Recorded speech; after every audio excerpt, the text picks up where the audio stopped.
Disneyland is your land. Come seek an adventure into your pirates, eh? Make the jump to light speed. 5, 4, 3, 2, 1, go! Welcome to the Disneyland Beat, where our toes tap to a Disneyland drum and we always whistle while we work. Hi everyone, I'm Amy. And I'm TC. It's been 1 year since Bob Iger returned to Disney and the winds of change have been blowing through the Disney parks. However, despite the efforts to fix what some consider to be broken, the atmosphere in the parks still feels different. Speaking of winds, blustery weather took a toll on Town Square recently. A lighting pole in the process of being replaced for the upcoming candlelight processional on December 2nd and 3rd succumbed to the gusts. The fallen pole injured at least 2 guests, with one requiring hospitalization for serious injuries.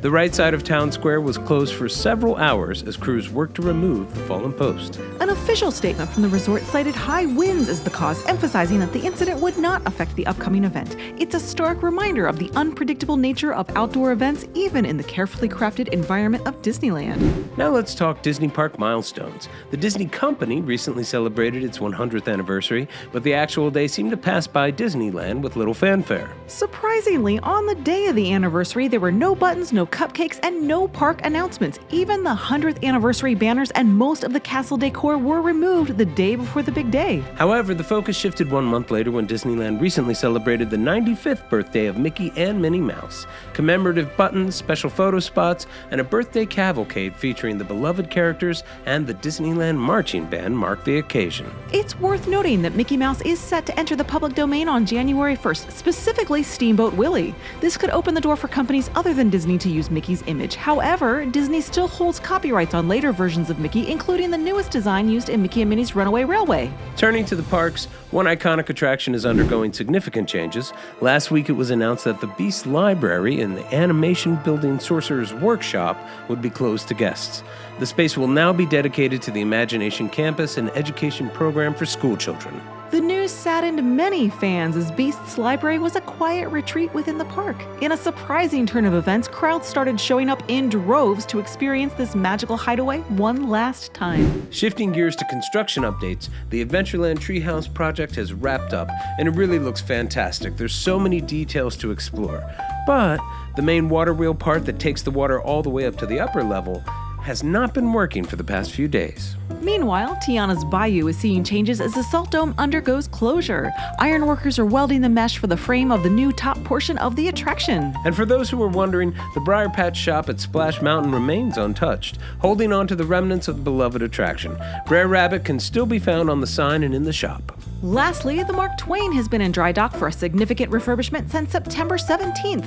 This extensive project includes railing restoration, decking work, a complete paint job, a new paddle wheel, and even gilding of smokestack finials.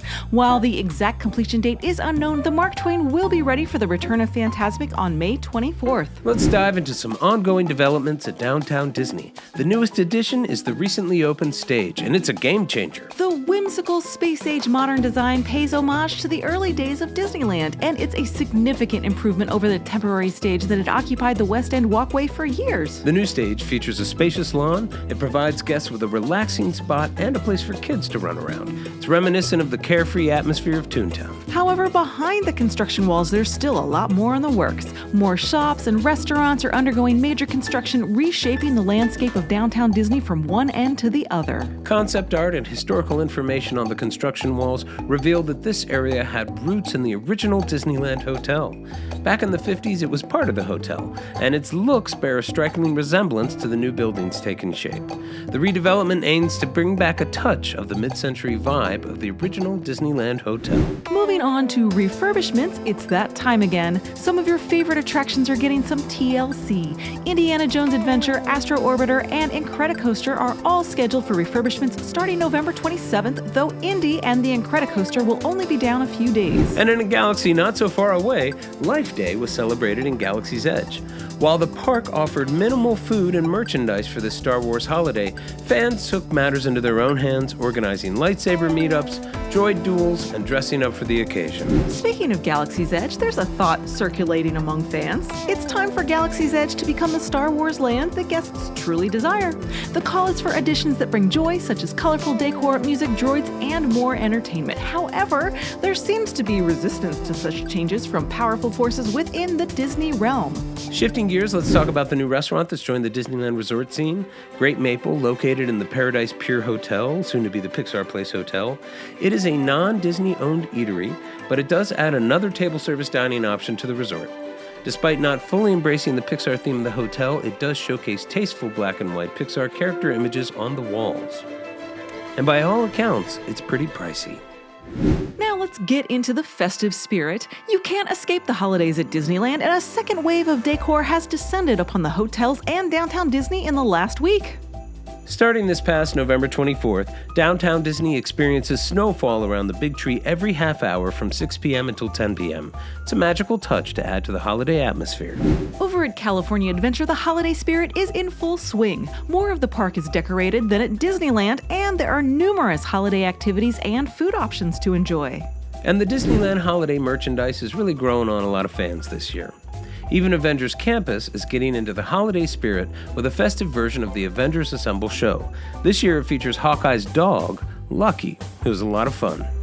The Festival of Holidays at Disney California Adventure is a feast for the senses, and it's not just about the food. If you're a music lover, you're in for a treat. Whether it's R&B, big band, or a unique twist on klezmer music, there's something for everyone. Stages scattered throughout the park host lively, entertaining, and culturally diverse live performances. Now let's switch gears and head over to Disneyland. The holiday magic is in full swing, and you can experience snow falling on Main Street or in the It's a Small World Esplanade. You guys spotted the tree atop the Jungle Cruise queue? It's a charming addition, but it does make us miss the Jingle Cruise. We know Disneyland is tightening its budget, but it'd be nice if we get that holiday gem from the jungle to return next year. Yet the true spectacle of Christmas at the resort is Main Street's 60-foot tall tree. Sleeping Beauty's castle looks enchanting, surrounded by twinkling lights on the trees. Believe in holiday magic, fireworks are running, and World of Color Season of Light is going as well. The World of Color show is a heartwarming blend of non-Disney music with Disney character visuals, and something to think about. If there's a chance of high winds, World of Color might be the more reliable choice, as fireworks have had to be scaled back or canceled on windy nights.